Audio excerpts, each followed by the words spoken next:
Hello, Paul. Good afternoon, Theo. Are you well? I'm very well, thank you. How are you?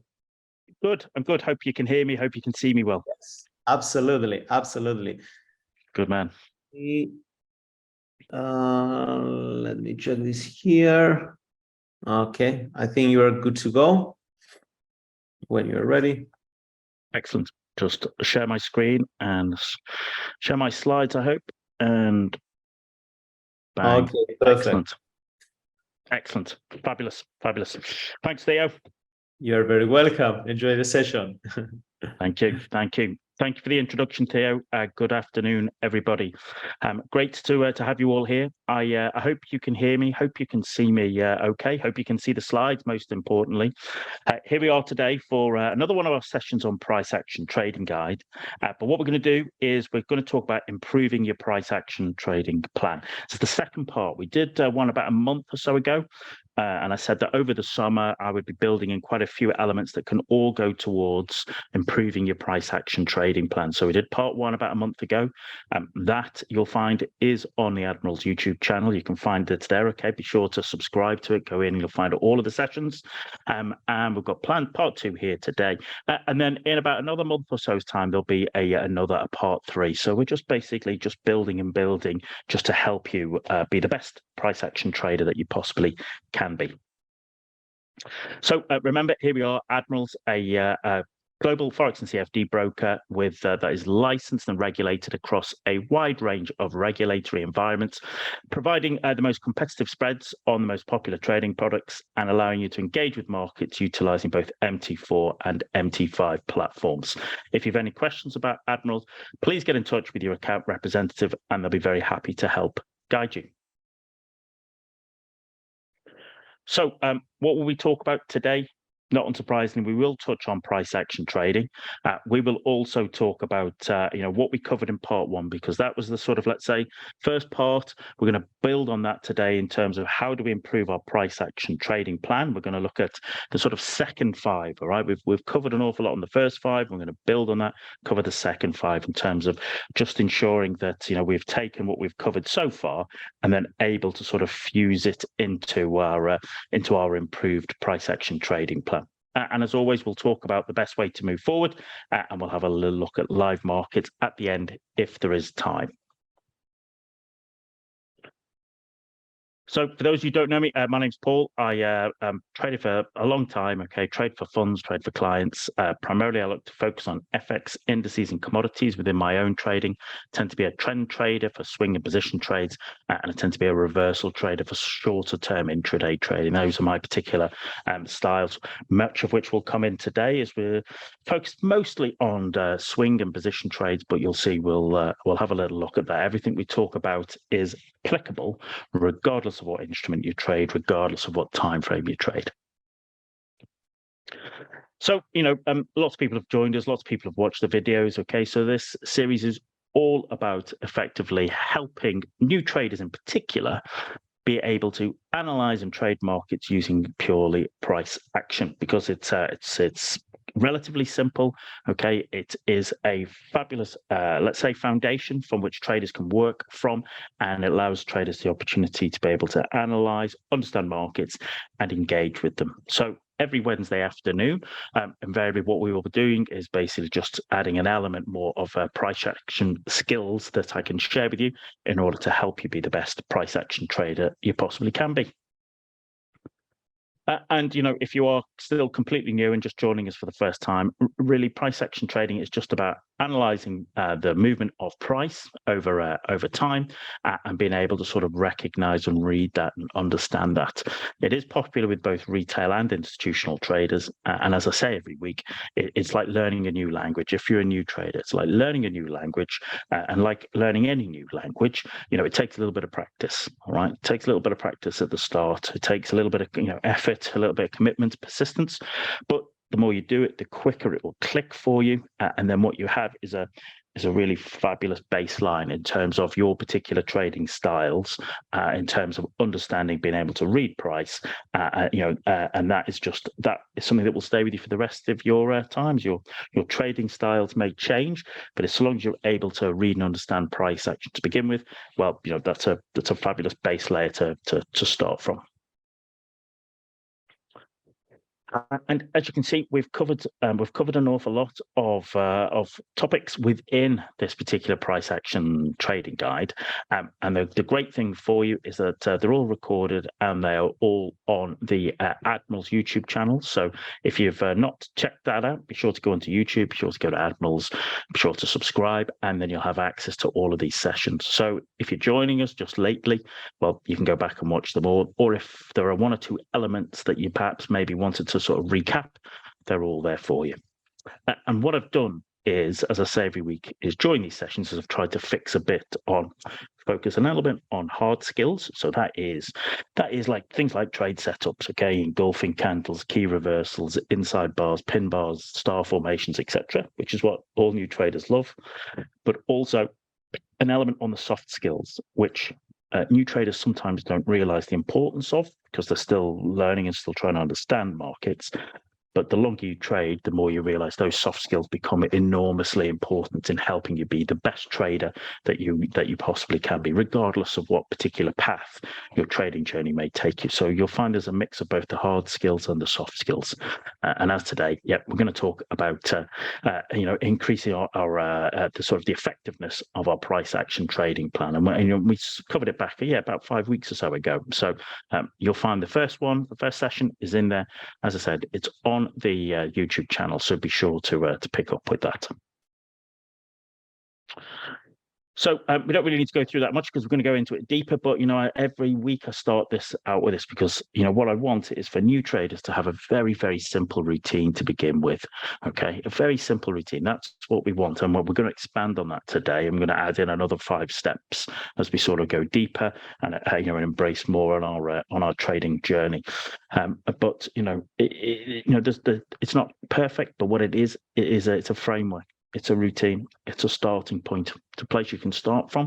And then as you work and develop and evolve as your own skills as a trader, you'll improve and you'll get better. And that's what we want. And I've talked about, starting out with, let's say, kind of almost like a very broad basket of instruments to look at. So there's, the dollar index and 28 of the kind of major and minor crosses within the FX world. All of the major global indices like S&P 500, NASDAQ, Nikkei, ASX, major commodities, oil, gold, silver, etc. Some of the major equities. So a lot of people still are interested in trading let's say, for example, like the US tech stocks. So, Facebook, Amazon, Apple, etc. And I appreciate that also there are people engaging in crypto as well. The reason I say that is because, I truly believe price action will work across all instruments and all timeframes. And so we start with almost like a broad brush, and then what you will find, as I say, is that with a bit of experience, as you start to develop your own skills, what will probably happen is that you will probably find that you will start to focus down on somewhere between 2 and 6 instruments, all right, that particularly resonate with you, work for you. And that's absolutely fine. All right. That's absolutely fine. And that is just part of your evolution. It's part of you going on your journey as a trader. So let's dig into the meat of the session, shall we? Let's talk about what we can really cover. And as the slide says, we've been on this price action trading journey for a good few sessions, all right. And we've covered an awful lot of topics, all of which are in that YouTube channel. And this, as I said, over these kind of summer months, this is a great opportunity for an occasional session to help us refine and improve our price action trading plan. And so today we'll review what we did in part 1. And then look at developing our routine, our framework, okay, in terms of just taking all of those sessions we've done and starting to sort of, refine it into a good, simple plan that we can work with on a day-to-day basis. So as always, as you'll know from my sessions, there's lots to cover. Always try and fit in as much as I can, maybe too much, but I want to be able to share with you as much as we possibly can so that you can, it can help you on your own trading journey. So remember, what I have said is that within a price action trading plan, I've always stressed as a trader that you have to focus on what you can control. You can't control the markets. You can't control how the markets will move. You can't really control your trade. Once your trade is triggered and is in the market, anything can happen, right? And you have to embrace that, as that is one of the that's just one of the fundamental beliefs you have to have as a trader.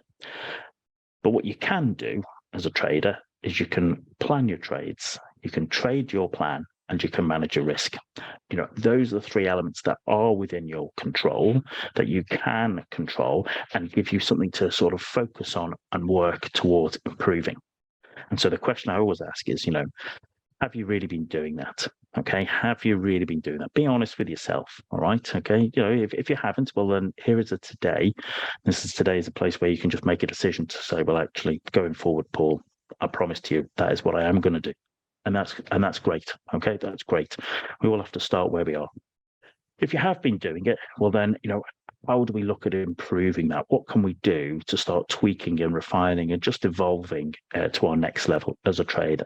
And that's what these improving sessions are all about. And as I said, there'll be a good few over the next couple of months, all right? At least one a month, all right? And just basically looking at how we can improve and just refine, all right? So there'll be plenty for us to cover.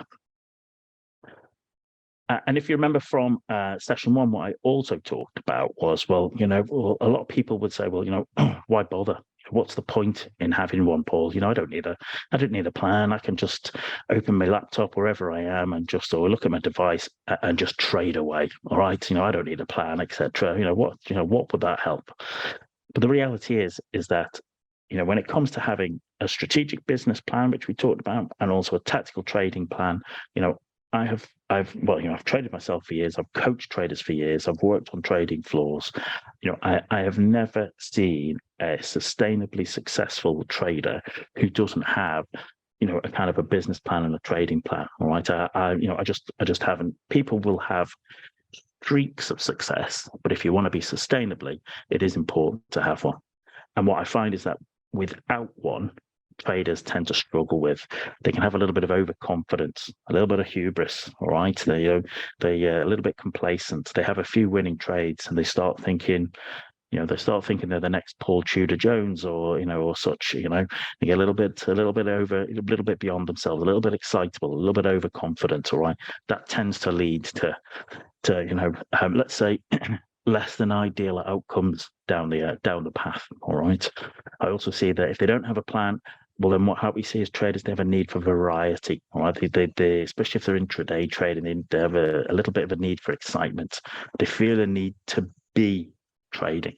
If they're not hammering the keys, putting trades on and off, they don't think of themselves as a trader, because they have been probably conditioned by by society and by the education system, and that maybe their present job, that basically you need to do a fair day's work for a fair day's pay. You need to be doing 40, 50, 60 hours a week to work at something.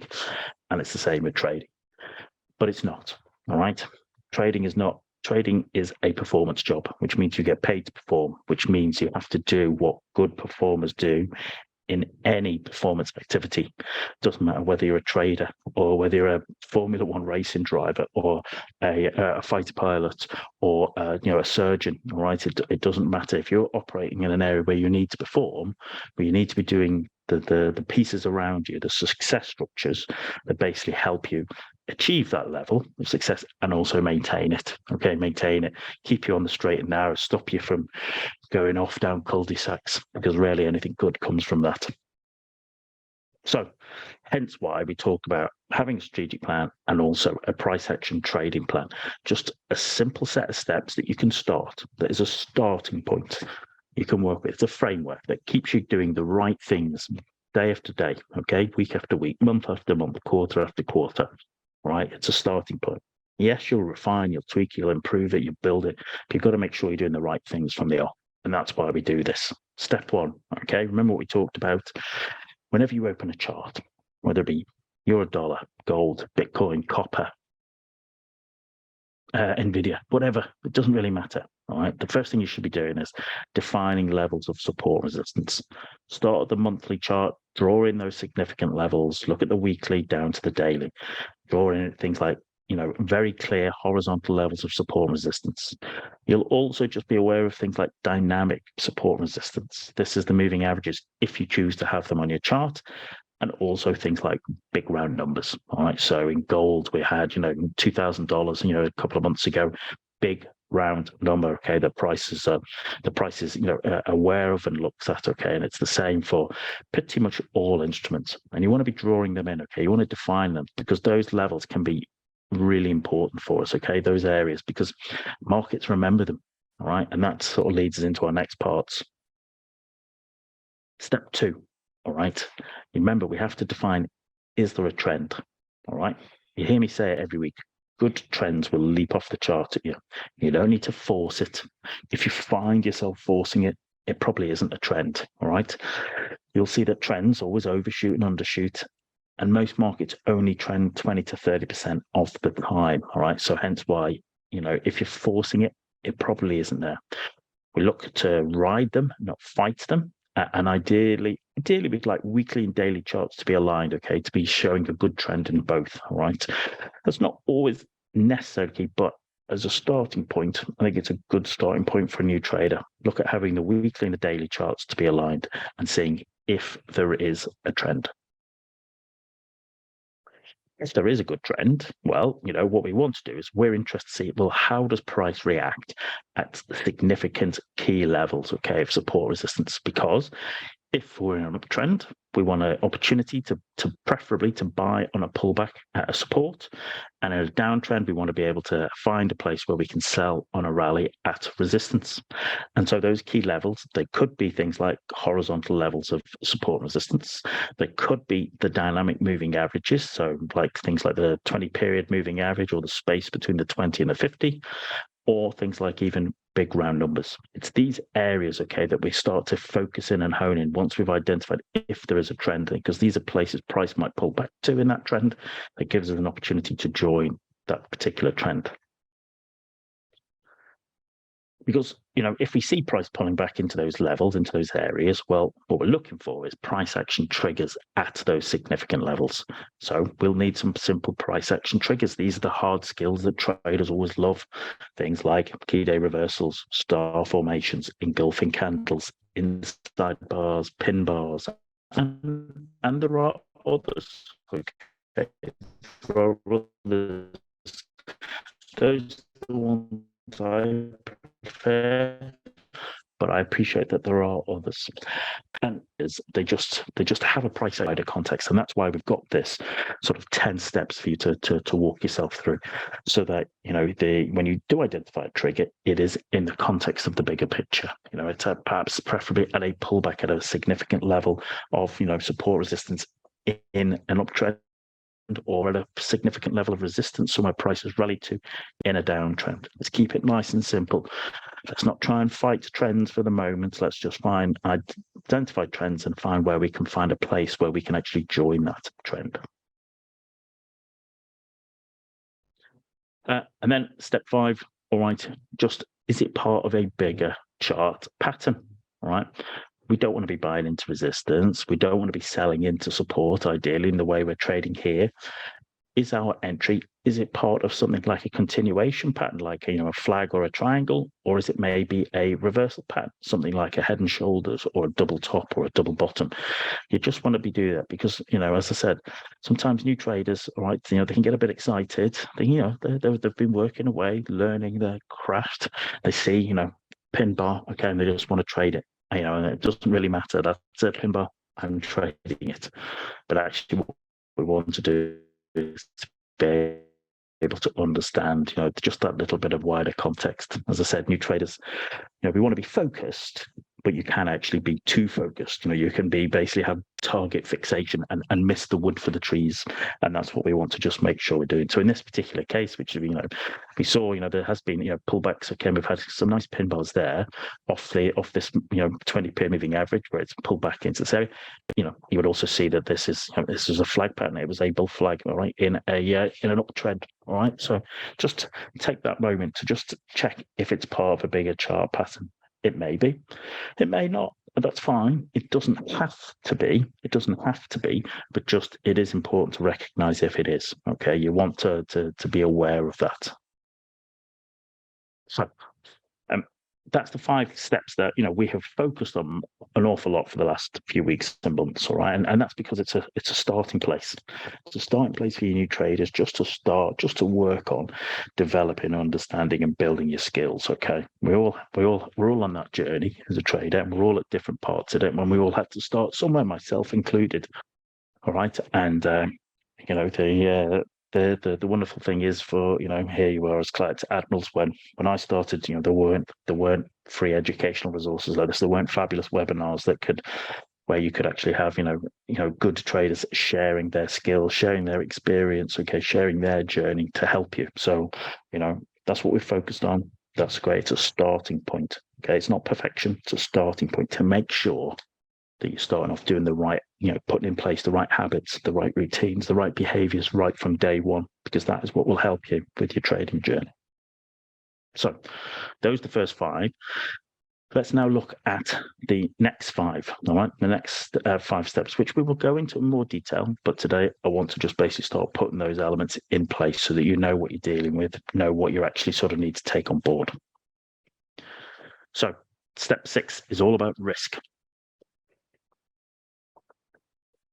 And in particular, when we talk about risk, it is about making sure that you define your risk, you accept the risk, and that you stick with it. You stick with a simple risk management plan.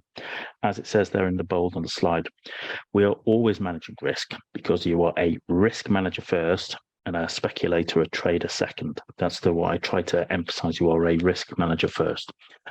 I have not seen or worked alongside or worked with any great long-term sustainably successful traders who do not manage risk.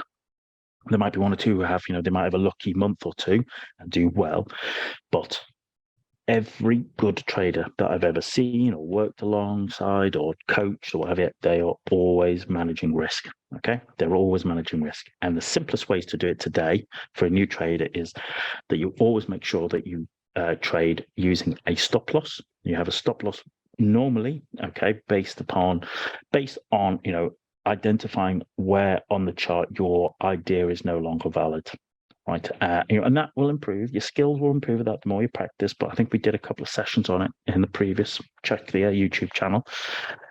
And also, you never risk more than a small percentage of your capital on any one trade. Right, and ideally, that could be anywhere between 0.2% to 3%. I suggest that as a general rule of thumb, 1% is fine, 1% and less when you're starting, okay, because you're following your trading plan. You're starting to put all the steps in place. You're getting good routines, good behaviors they're putting in place, right? And so actually, what you're doing is you're trading to learn. You're finding your groove. You're finding your particular niche as a trader. And as you develop, well, you'll want to understand things like, understanding your VAR. What's my value at risk? Okay, how many trades have I got on? Actually, how much risk do I have, in the market? Is that risk correlated? Okay, have I got too many yen positions? All right, which is something I've had to deal with over the last month or two, because the yen has been in a very strong trend. Okay, and there's been some great trades on the yen, and I'll share a few of them later. But you have to recognize that you don't want to be too correlated, right? In case the market turns on you like that, which it will at times. It happens to everybody. It's part of trading. Things change. Okay, markets change, and you have to be managing risk to ensure that if the market does change, well, that you're on top of it. So just making sure that you are a risk manager first and a speculator trader since. Isan's asking, how do I scale my positions? That is it's a good question, Isan. that's probably a little bit outside of today's session. And what I would suggest is that we did a session last week, okay, which was on increasing your position size. Now, admittedly, that increasing your position size was on the financial side of it in terms of how you increase it. And what I'll also do in the future is increasing position size in terms of the technical elements of how to do it. So yeah, I'm afraid it's a little bit outside the remit of today's session, but I would definitely suggest going and starting having a look at the last week's session, which was all about increasing position size. So yeah, I hope that helps you there. So that is step 6, all right, risk. Define your risk, accept it and stick to it. Risk management protocols are not that difficult, ladies and gentlemen, all right? I think they're quite simple, and yet I find lots of traders struggle to follow that in depth. And there are plenty. We've done quite a few on risk management as we've gone through the series. So, if you need a little bit of a recap, or if you need a little bit more focus, or a few more actionable items you can take away, be sure to go and check on there. So that was step 6, risk. The flip side of that is step 7, which is reward, okay? Which is the reward. What are you going to use for your reward? Are you going to have a target that you trade towards, or are you going to have your stop loss become a trailing stop profit as the trade works out in your way? And it's the flip side of risk. And we do have to include, we do have to look, and we have to consider it. And you have to work out, well, what will you use? What will you use? Will you use a target, or will you have a trailing stop? For myself, okay, I generally tend to have a target. All right, it's just the way I am. I'm an ex-Air Force guy. We like to hit targets. Give me a target, I like to hit it. All right, that's just my nature. But regardless of whether you use a target or a trailing, the important thing is that you have asymmetric reward to risk ratio, an R3. What do I mean by that? That means that, let's just say in a financial sense, if you're going to risk 100 euros, you need to have a trade that has the potential to generate 150 euros, 200 euros, 300 euros, 400 euros, 500 euros, maybe even more. You need to have an asymmetric reward to risk ratio. Whereas what I often find with new traders is it's the exact opposite, right? The exact opposite. I'm trying to think off the top of my head what's the exact word for the opposite word for asymmetric. Maybe somebody listening will clarify that for me. But what I'll find is very often new traders are doing the opposite. They will have a trade that will risk, let's say, 100 euros to make 10 euros or to make 20 euros. And what happens is they get quite a few winning trades, and it makes them feel good. It fills them full of false self-confidence, and then invariably it kind of goes wrong and badly wrong. So that's not the way we want to operate. What we want to be operating on is having an asymmetric reward to risk ratio. Regardless of whether you use a target or a trailing stop, neither is perfect. All right, neither is perfect. There is no perfection in trading like that. If anyone tells you there is, they don't know what they're talking about. They both have their pros and cons, all right? They both have their pros and cons. What's important is that you choose whether you're going to use it, and you choose it before your trade is placed. You don't change halfway through a trade, okay? If you're in a horse race, trying to change horses during a race, it's not going to end well. And that's the same with trading, okay? Pick which is the one that I can consistently trade as part of my trading plan for the next 20 trades, maybe even the next 50, maybe the next 100, and then see how that works out for you. I'm not saying that might not change during your trading career, and you might have different elements for different particular trading tactics. That's absolutely fine. But you should know what you're using before the trade's even placed. And as I said, don't be trying to change horses halfway through a trade. That doesn't end well, ladies and gentlemen. Step 8 for us is about recording, okay? It's about keeping scrupulous records of our trades. And what we're doing is ensure that you're keeping good records of your trades, okay? So you've got a spreadsheet where you're keeping, all your details of your trades. Now, I have a little manual one that I fill in. I also have one that, a fancy schmancy, okay, piece of kit which I can download. These days there's a broad spectrum from doing it yourself manually to buying, very expensive commercial propositions that will, download your data and help you keep that. that will be a choice for you to decide. The important thing is that you are doing it. Okay. The important thing is that you are doing it, keeping a spreadsheet of your trades, keeping a journal of your trades. All right.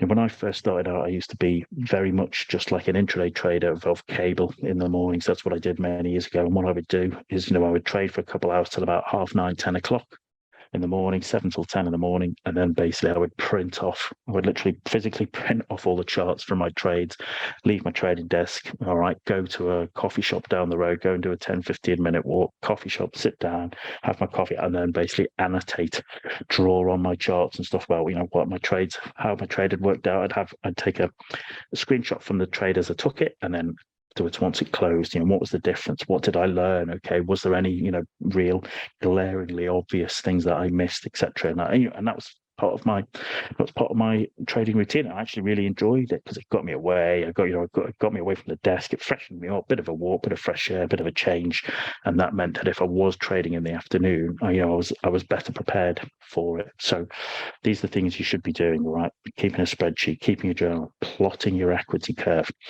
And what we've also talked about in this series, and we can go back and look at it, is also about grading your trades. All right, so grade your trades for how it performs. Could be out of 1 to 5, 1 to 10. How does the trade perform? Most importantly, grade your trades and how you executed your plan. Remember, plan your trade your plan, manage your risk. These are the things. All right, how well did you trade your plan? And also maybe take just a screenshot, how confident were you in the trade on a scale of 1 to 10? Just give it a percentage score. How confident were you? All right, plot that, because all of that kind of is it's useful data, which we'll come on to in a moment. If you don't want to believe me, well, you can believe the wonderful Dr. Elder, who does webinars here for Admirals. All right, his books are very, very good. Coming to My Trading Room is a very good book, okay, for traders to read. That's a quote from him. Keeping good records is the single most important contribution to your success. If you maintain scrupulous records, review them and learn from them, your performance will improve. And I back that 100%. In my own trading, it's what I do. I have never seen a long-term sustainably successful trader who does that, who does not keep good records.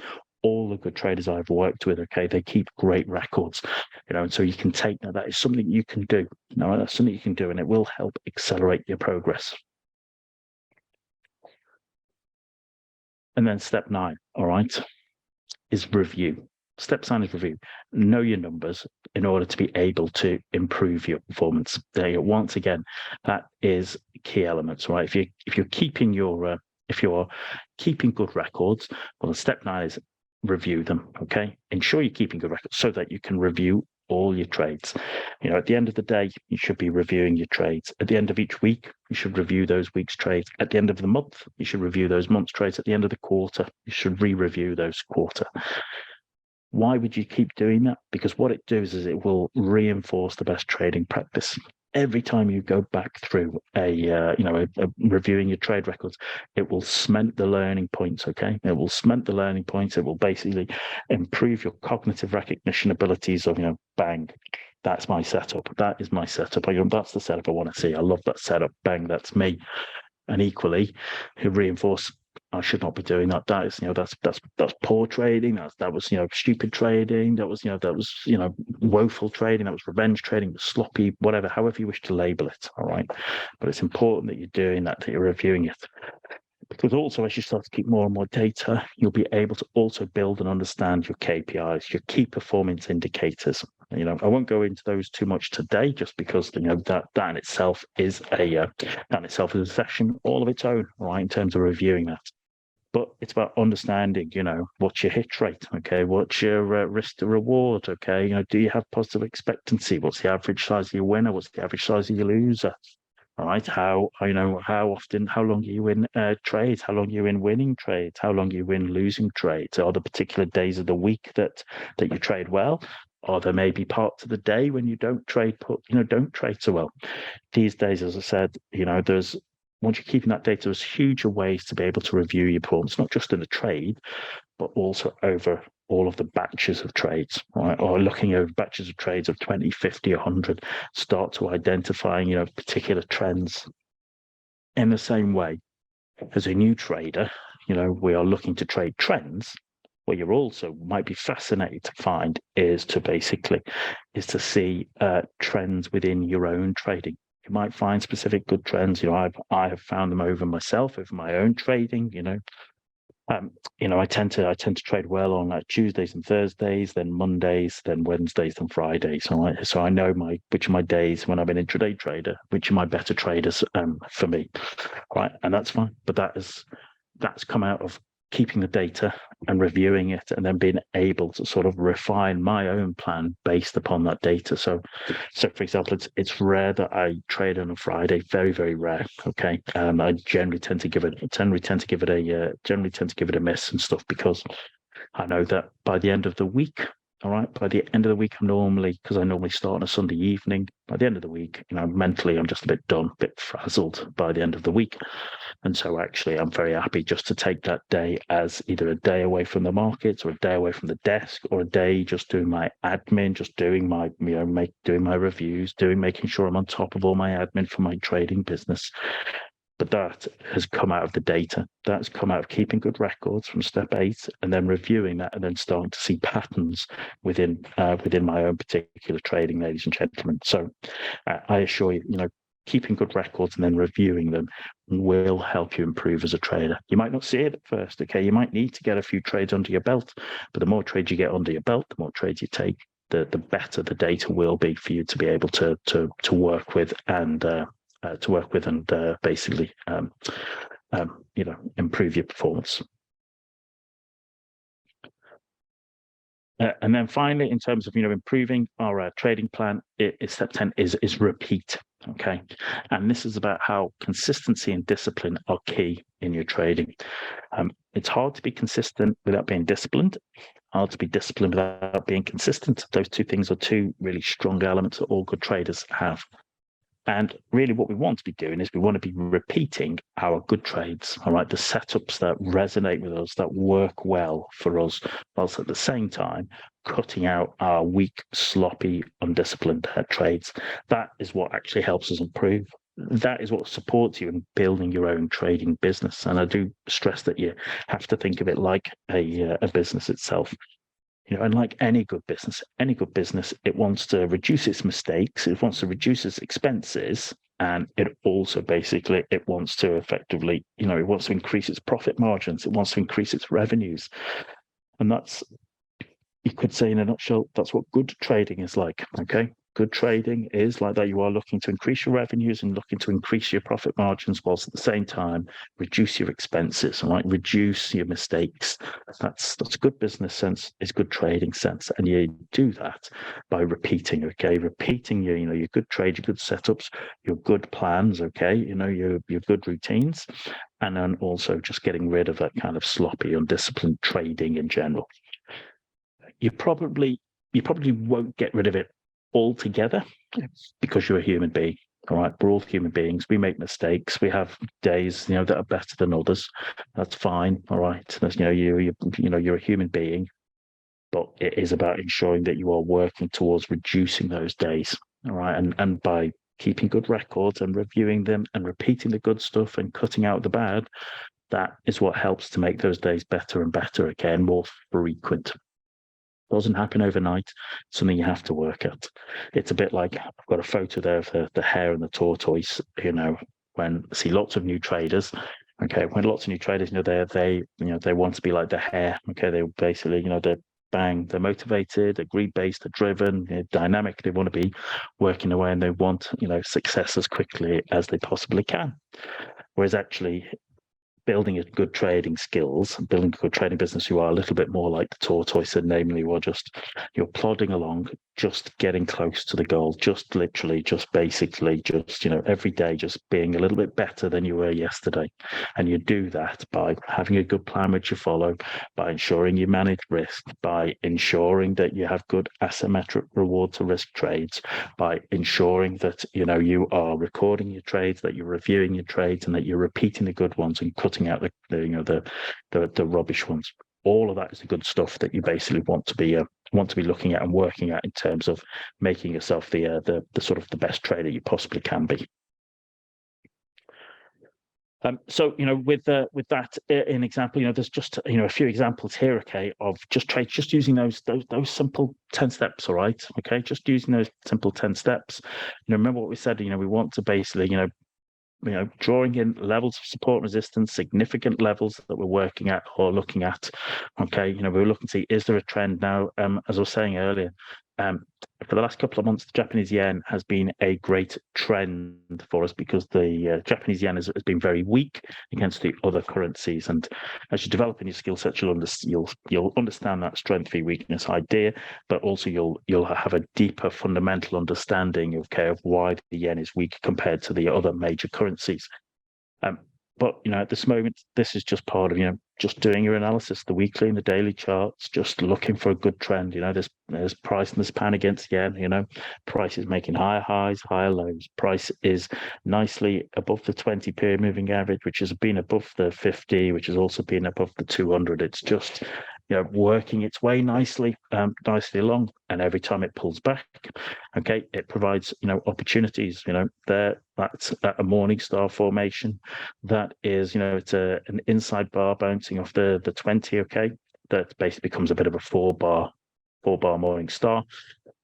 We also had, pin bars, but more in particular, I kind of preferred this one here, which is it's like an engulfing candle, right? Pulled back a little bit. We've engulfed before we've continued on and stuff. So, and you can see for yourself that price has just moved its way quite nicely, just working away there. And that was literally just looking at trading the yen, because the yen was in a very strong downtrend or overall, which means when you're trading a currency, you've got two elements to it. Okay, this means that the sterling is strengthening and the Japanese yen is weakening, and that has been really the tale of the last couple of months, really.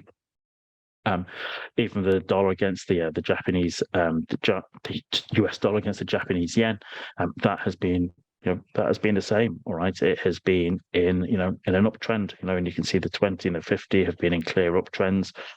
As prices moved on, it's pulled back as parts of bull flag patterns.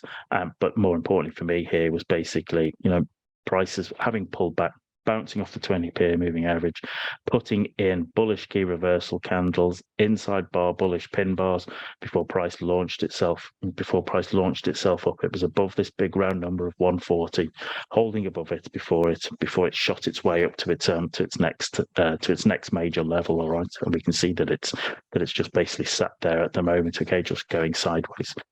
And that is just it's just simple, just doing your analysis of the weekend, a little bit on every day, and just keeping on top of it. A lot of the time, remember we said markets might only trend 20 to 30% of the time. All right, so it's not a case of you're going to be there every single day. It's about recognizing, doing your analysis, so that when good trends start to exert themselves, you're in a position to recognize and position yourself accordingly to take some of that move.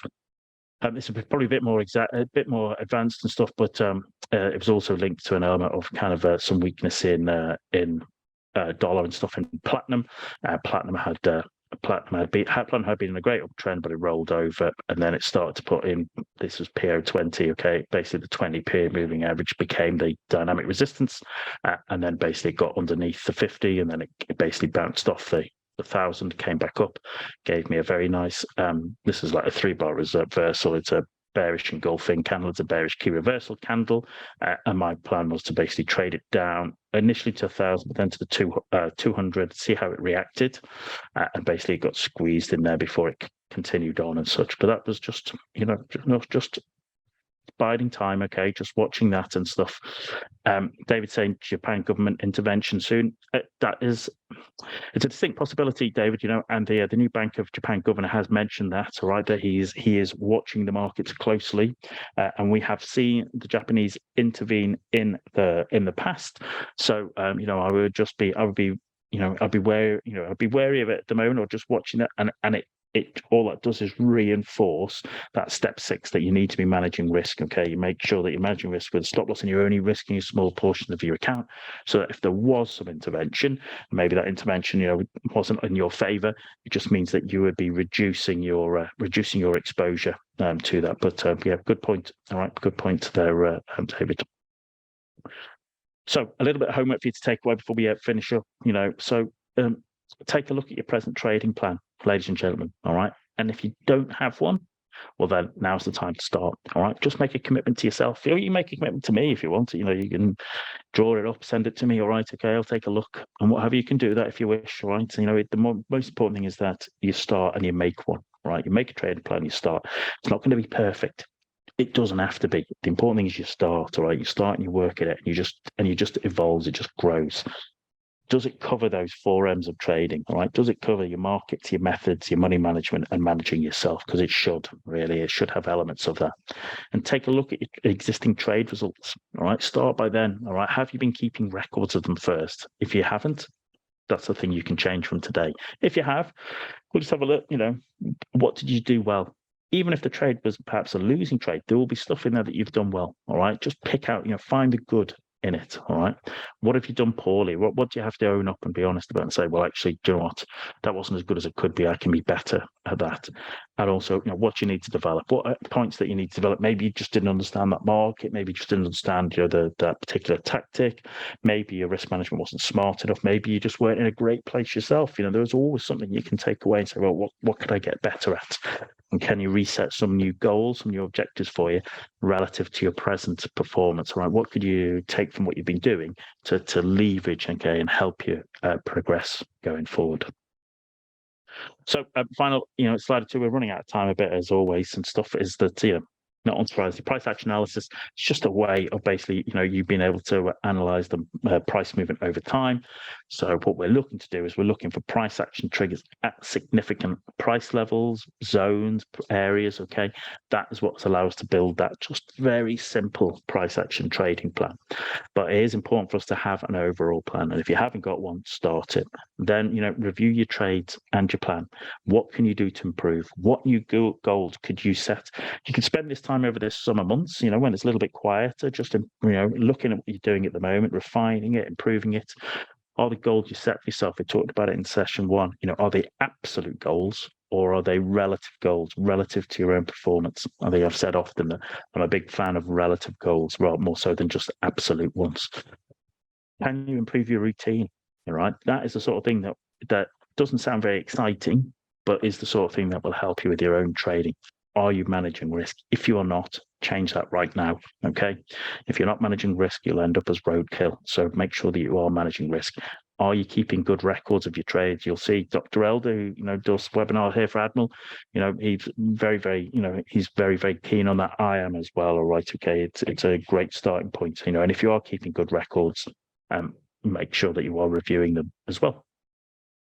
So before we go, just remember, next session, okay, is next Wednesday, 12th of July, all right, session 41, how to utilize the highs and the lows with price action trading, all right, that's going to be an interesting session, something I use a lot in my own intraday trading, but actually you can utilize it on the longer term as well.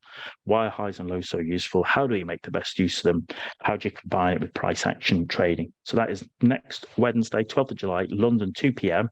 Check your inbox for the webinar link or head over to the website. And if you want to contact us, you can see there's the contact details there. Okay, that maybe you've got some ideas or thoughts. Maybe there's things you'd like me to cover in future sessions. You'll probably get a feedback form after this. It'd be great if you just take a moment, just to give us a little bit of feedback. It helps us. We want to make these sessions as insightful and as valuable as we can for you. So just take a moment, fill them out, okay, and we'll happily take that on board. So there we go. So there you go, ladies and gentlemen. Okay, we're kind of as always just to run out of time a little bit. Just on the thing, I'm always trying to share as much as I possibly can with you. I hope you found that useful. I hope that's given you a bit of food for thought. You can take away and start to utilize. Okay, if you don't have a trading plan, well, now's the time to build it, and you can use that session there as a fabulous way of doing it. Or, if you have already a plan, we'll just look at ways you can refine and improve it, because there is always some way, all right? This is your business, all right? Think of it in those terms. What can I do to make my business better? And there is always something you can work at. Even when you've been doing it as long as I have, there's always something you can be working on. There's always something you can be improving, all right? It's that kind of embracing a desire for excellence and wanting to always try and just be the best trader that you possibly can be. So, as I said, ladies and gentlemen, I hope you found that useful. Be sure to register for our next session next Wednesday, 12th of July. I'm going to talk about highs and lows and how we can utilize them in our price action trading. I hope you have a fabulous trading week, ladies and gentlemen, and I will speak to you soon. Take care and trade well, everybody. Cheers.